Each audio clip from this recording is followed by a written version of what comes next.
Hey, it's Dwayne Rock and Doc here with another video. This time we're going to look at some recent vinyl finds from the two trips I made to Edmonton in June.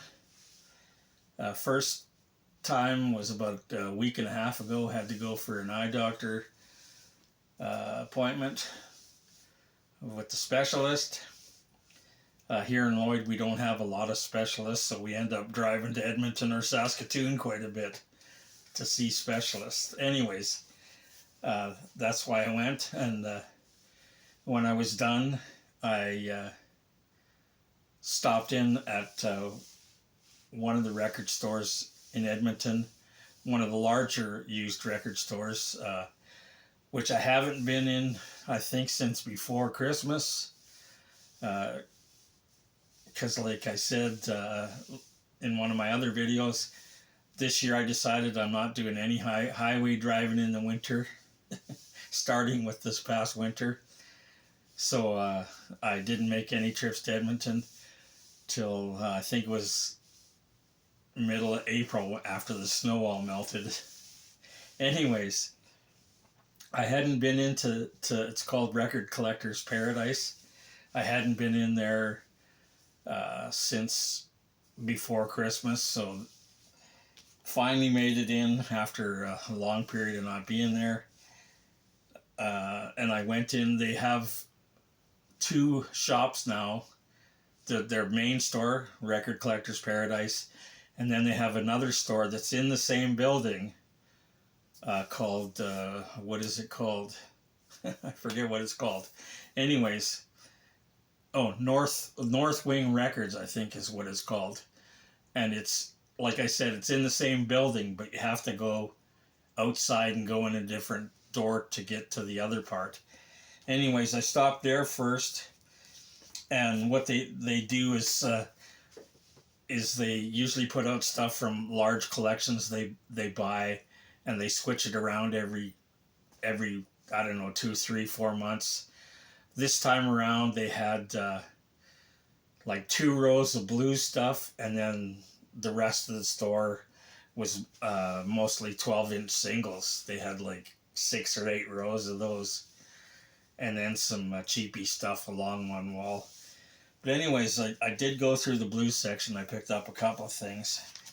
First off, I got this Lexus Corner, and this is from a French series called Pop Blues. This is volume 2. I have one other one that from Ainsley Dunbar, and these are the only 2 I've seen, and both of them have this kind of crappy looking black cover with this thing in the back. I don't know what the hell that is. It's a picture of something or other. It looks like Doors or something. There's the track listing. Really bland looking covers. And the Ainsley Dunbar is the same thing. It just has a picture of him in this green section on that one. So this is Alexis Corner, Volume 2, A New Generation of Blues. Also picked up a band from Italy. Never heard of them, but the cover looked interesting, so I decided to pick it up and give it a chance. And the album's called My Past Life Have Gone. And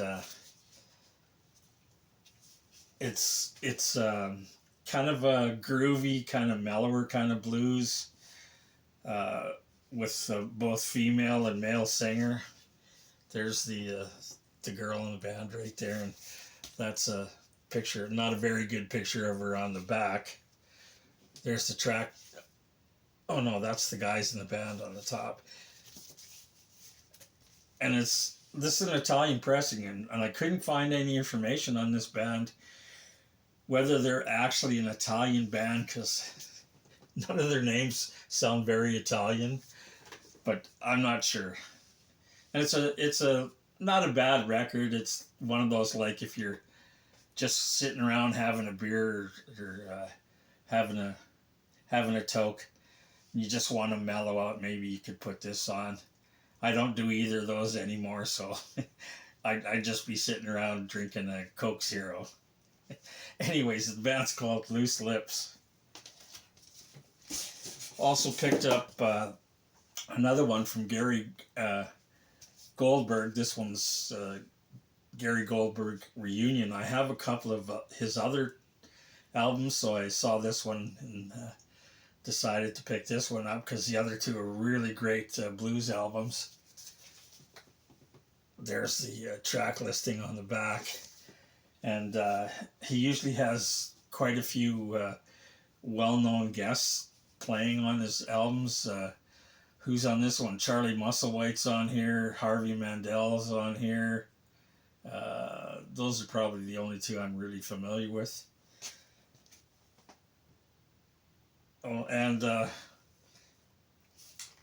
I guess I should mention I haven't had most of the stuff I'm going to show you. I haven't had a chance to listen to yet, so I can't really tell you much about them. And I'm really just flying off the cuff here because I didn't take any notes. I usually take notes because I'm getting old and it's hard for me to remember stuff.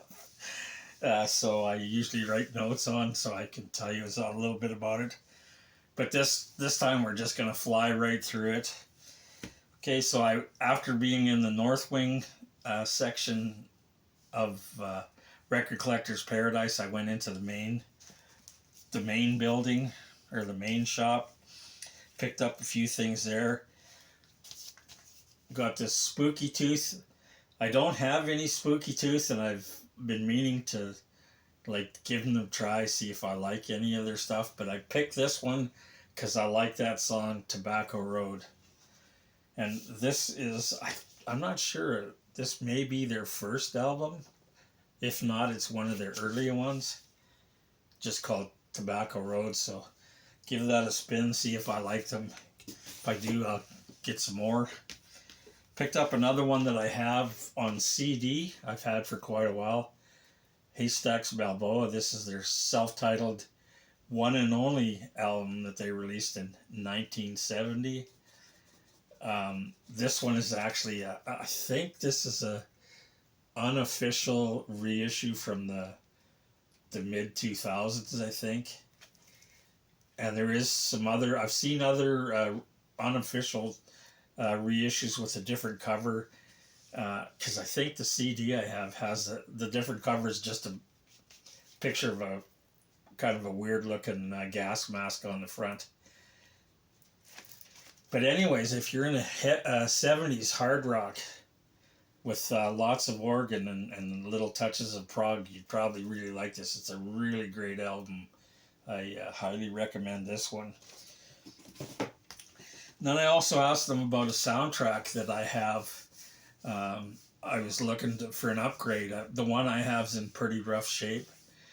And I asked them if they had one, but they didn't have one in the store. But they said they probably had some at the warehouse, which it's somewhere close to the store, because I know a guy can run over in a couple of minutes and bring you something that he pulled out of their warehouse. Anyways, I asked for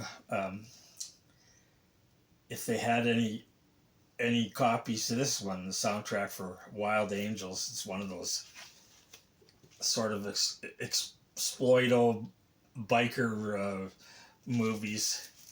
And this one features Peter Fonda and Nancy Sinatra. So they brought me over two. One which wasn't in quite as good a shape. It was kind of rough. And this one, which was still in the shrink. So the cover's in excellent shape. The record was in excellent shape. And one was I think it was $15, but I went for this one for $30 because it was in such great shape. Oh, and by the way, just to let you know why you're seeing all these with price stickers on, because I usually take these off before I make videos, is, and you might have heard me talk about this in a previous video, the guys at Record Collector's Paradise, they have a policy. If you bring back something that's defective and want to exchange it, they'll only exchange it if these original price tags are still on them. Otherwise, I got burned once by that. by that, I took a Uriah Heep album back that I had taken the price tag off, and expected to trade it in for the $15 that I paid for it. Nope, couldn't do that. So I ended up taking a $5 trade and buying the same record for $15 again. So from then on, I started leaving, whenever I get stuff from them, I leave the price tags on until after I've listened to it. So anyways, continuing on here, again, if you've watched any of my other videos, you know how much I love compilation albums. So I bought a few of those at Record Collector's Paradise. I got 3 volumes of the Soma record story and their record label out of Minneapolis, I believe. So these are a lot of bands from that area and like neighboring states. Here's a track listing. And again, that's why I love these comps a lot. Really love these comps, is you get to listen to stuff that you've probably never heard of. And like looking over a lot of comps, I'll go through them and maybe you look on the back and you see one band you've heard of before. Because a lot of these are taken from regional stuff, which regional singles had a lot of great singles, but a lot of them never made it nationally, but still great stuff, and that's why you haven't heard of them before. So here's another one. This is a double LP with from the Planet label, stuff that was either produced by Shell Tell Me or that he recommended. It's a double album. There's the inside with a little story about the label and the bands. There's the track listing on the back. And this one has some stuff that's a little more familiar, like Screamin' Jay Hawkins. Who else is on here? Goldie and the Gingerbreads. That's probably the only 2 that I've heard of. Anyways, it's called the Planet Mod. Brit Soul, R&B, and Freak Beat from the Shell Tell Me vaults. And I also picked up this one. This is from the what's the name of that label? I forget now. Anyways, I've seen a couple of their comps, and they generally do comps related to certain areas or certain types of music, and they're always really well done. Here's the gatefold, a little blurb about the label that these come from. It was there's a big booklet from the Cavern Sound label, which was in Independence, Minnesota, which I think is close to Kansas City. So it's, a little right up on the bands, shows the labels, and then there's about a half a page little write up about each band that's on there. And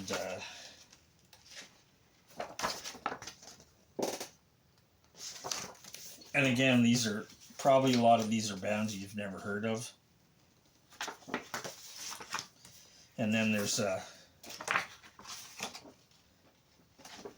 little poster with other stuff that's available on the label.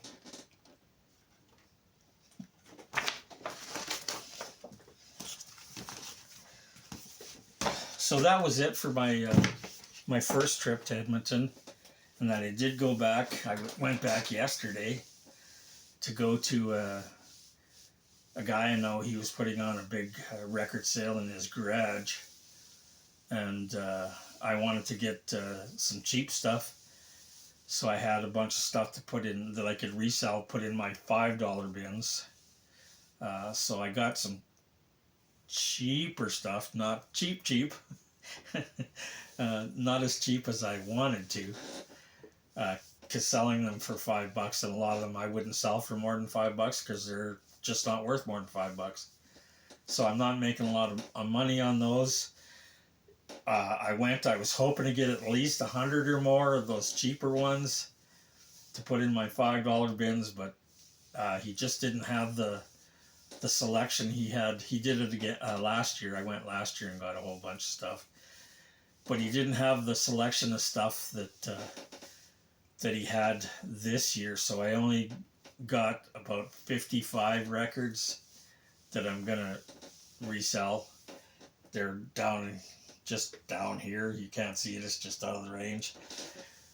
But he did have some stuff. He had a wall of stuff. He had stuff, the cheap stuff on one wall, some dollar stuff on the other wall, and I only got a couple of dollar ones because the rest was just, you know why they're $1, because they're crap. They're either crap or they're in really bad shape. So I only got a couple. But he did have, at the back of his garage, he had a wall of higher price stuff, and he was selling that for 50% off. So I did grab some stuff for myself that I'm going to keep for my collection. And if you remember last time, I think it was my last mail order for last month. I showed you Janis Martin album that I got last month. Well, here's another one. This is the other one I had was like the first volume of this one, just called The Rocking Gal. This one is called The Rocking Gal Rocks On, so it's sort of a volume 2. It's got some other tracks by Janis Martin. She was a teenage rock and roller from the 50s. They called her the female Elvis, and I really like her stuff. Most of this stuff I actually got for myself is 50s stuff. Here's another one. The Collins Kids, called Rockin' and Rollin'. It was a brother and sister duo, and they were really young. He's like, I think at the time he was only 10 or 11 or 12 or something. But what a wicked guitar player. He always played a double neck guitar. That's him. His name's Larry. And that's his sister named Lori. So that's the Collins Kids. There's a little write-up that he wrote for the liner notes and the track listing. Some killer guitar work from a really young 50s rock and roller. Then I picked this one up because I have one of his other albums, Jack Scott. I picked up another album in my collection because when I was a kid, I used to go to my grandma's house. This was back in the early 60s, probably early 60s. I used to go to my grandma's house on the weekends, and then when I was there, I'd sit in my uncle's room and play all his 45s. And one of my favorites was a Jack Scott, one of his early singles called Leroy, which was one of my favorite 45s to listen to. So I got this one. This is some later stuff, some of his singles, mostly from, I think it's mostly from the late 50s to early 60s.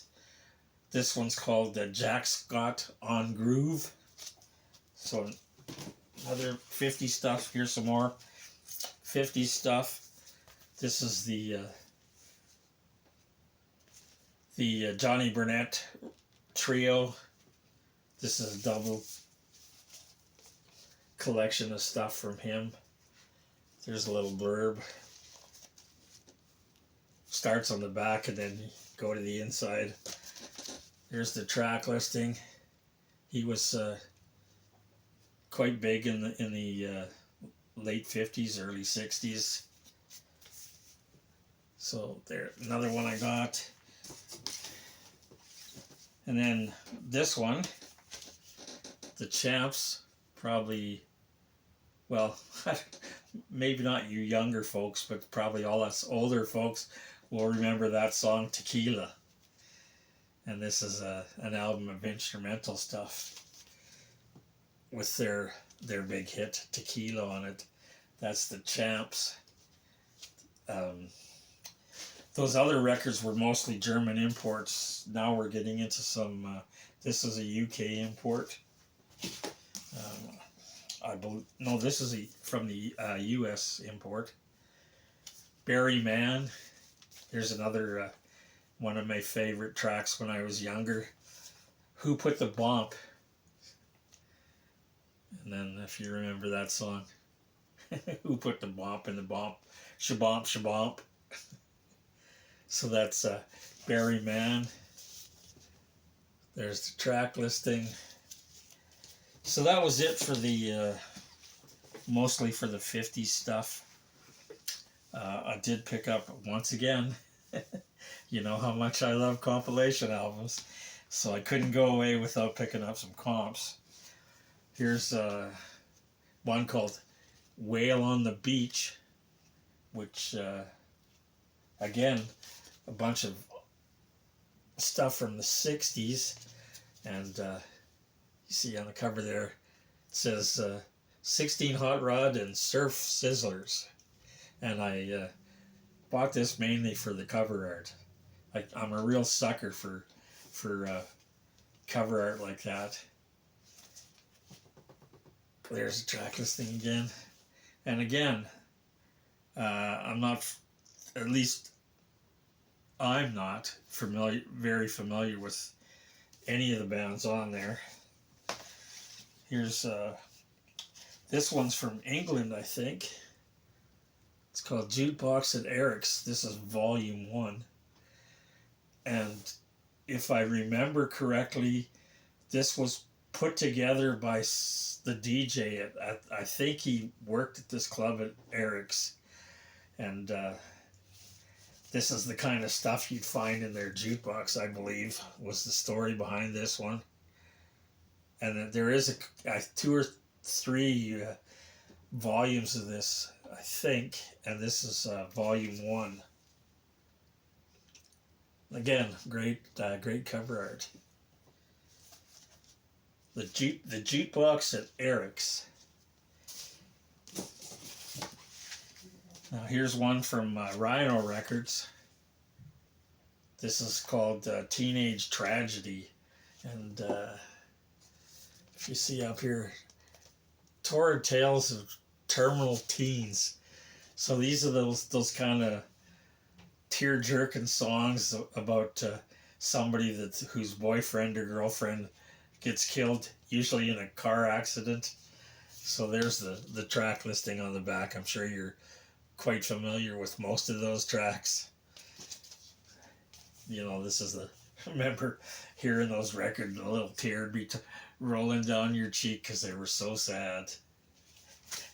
Anyways, that's Teenage Rampage, or Teenage Tragedy. And then another British one. This is Best of British Rockabillys, and this isn't the 50s rockabilly stuff. This is the 70s rockabilly revival from the UK. Some of these bands I'm familiar with. I have in the past had some of their records or CDs, such as Crazy Cavan, the Riot Rockers, Matchbox. Those are the couple that I'm familiar with. So a compilation of British rockabilly acts, the best of British rockabillys. So that was it for my my trip, 2 trips to Edmonton. I am going back I am going back in a week or couple of weeks again to see a specialist. This time, if you go way back to some of my older, you remember I had some difficulties with a really bad ear infection that took 2.5 months to heal. Uh, but now I have to go see about probably getting some minor surgery done to remove a growth in my inner ear. So I am going back. Hopefully, I'll have time to check out some more record stores in Edmonton. Maybe some that I have, other ones that I haven't been to for a while. So, anyways, again, I hope you like this video. Sorry, I did it on the fly. I just didn't have the time to make notes of everything that I should. So I know what I'm talking about. Sorry about that. Anyways, if you did like it, regardless of not having too good of notes and telling you exactly what I was showing you, please hit the subscribe button, hit the like button, and hit the notification bell if you want to know in the future when I do another video. And the next one I'm gonna do should be mail order for June. Uh, anyways, trying to keep this shorter than usual. Thanks for watching, and again, till next time, stay safe, stay healthy. We'll see you again. Mr. Chups, Russian instrumental rock and surf rock. I'll be talking about him probably in a near video coming up.